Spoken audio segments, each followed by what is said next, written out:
Would you want to sign up for a retreat this November 16th through 19th with Akil at Earth Dance, working on archetypes and metamorphosis and doing a masquerade and then learning like bunches of tricks to change yourself and your life? Well, if that's not a good enough reason, I'll give you a really good one right now. There's in the jungle, yo.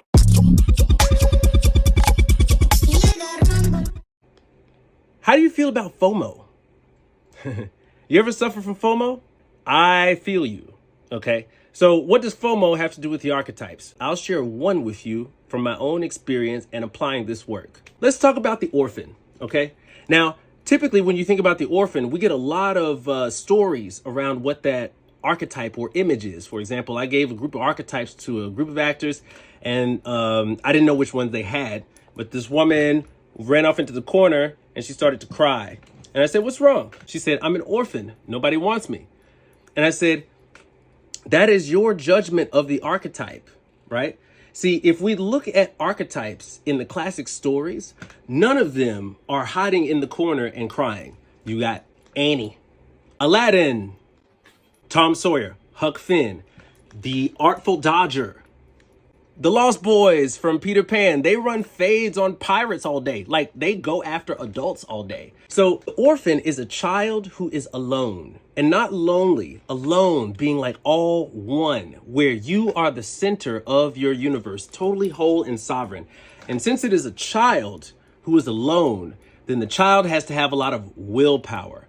See, the archetypical gesture for the orphan is not hiding in the corner and crying. The archetypical gesture, you can see it in the Newsies sometimes when they do that choreography. The archetypical gesture for the orphan is a wide stance and a fist out like this. This is close to the gesture for willpower. Since the child is alone, they have to have a lot of will force. Now, what does that have to do with FOMO? Well, when you start feeling like you're missing out, turn into the orphan. Here's what I mean. I was at Burning Man.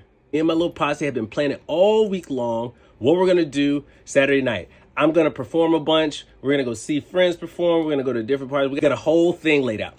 So then we roll out together, music playing, everything. And then I need to stop to adjust my water bottle after like the second block. I stopped to adjust my water bottle. It took me like 5 seconds. And I look up and they're gone. And I cannot find them. I know I'm not gonna find them. Those of you who have been to Burning Man know exactly what I'm talking about. And those of you who haven't, but have been in the same scenario where you had all this buildup and then all of a sudden the wave crashes, it's just not going to happen. You can feel that energy that you've missed the boat. And sure enough, I start to feel that crash coming. I'm like, oh man, this is awful. This now, like all the plans, all the energy is just gone. I'm alone now. And I felt that crash coming. But with my training in archetypes and transformation, I said to myself, wait a minute, Akil, turn into the orphan. I did my shifts. Y'all will learn this at the retreat. And then my orphan came out and I had a totally different feeling. And all of a sudden I was like, I can do anything I want. I can go anywhere. I can do whatever I like. And no one can stop me. I know exactly what I want to do. I know exactly where I want to go. I know exactly who I want to see. I know exactly where I'm supposed to be. And all of a sudden, I became the center, what I wanted to do. And I had one of the best nights of my life. That, using this work, is the cure for FOMO. This is just one of the archetypes of the round 22, but many that we will explore. Queen in you, when you feel like you need to be receiving more. If you want to bring out the king in you because you want to be more at the center in charge, we're going to get in touch with your loser archetype as well. You know why the loser is difficult? Because we don't have a lot of compassion for losers, especially the loser in ourselves. But the archetypes are based in the subconscious, and therefore they have no judgment about themselves. The loser doesn't judge themselves and the coward doesn't judge themselves. You say, how is that possible? You'll discover that through this work. We're going to go through archetype masks.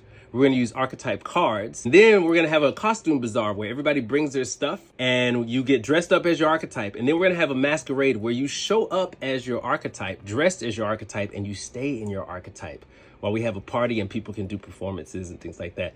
And then Sunday is going to be re-entry. It's going to be how I'm going to teach you how to do all the little processes I did to not pretend to be an orphan, but to tap into the orphan in myself. I'm going to teach you how to tap into the orphan in yourself. Because as one of the cruxes of the Masterwork says, nothing human is foreign to me. Every possible facet of the human experience is accessible to you because you are human. And we will learn how to get that into your mind and into your body and into your energy so that you can expand and blossom and really captain your experience. This is what I'm really excited about. So November 16th through 19th at Earth Dance, links in my bio. Next time we'll talk about Anthony Hopkins and Hannibal Lecter. He's a serpent. Is in the jungle. Yo.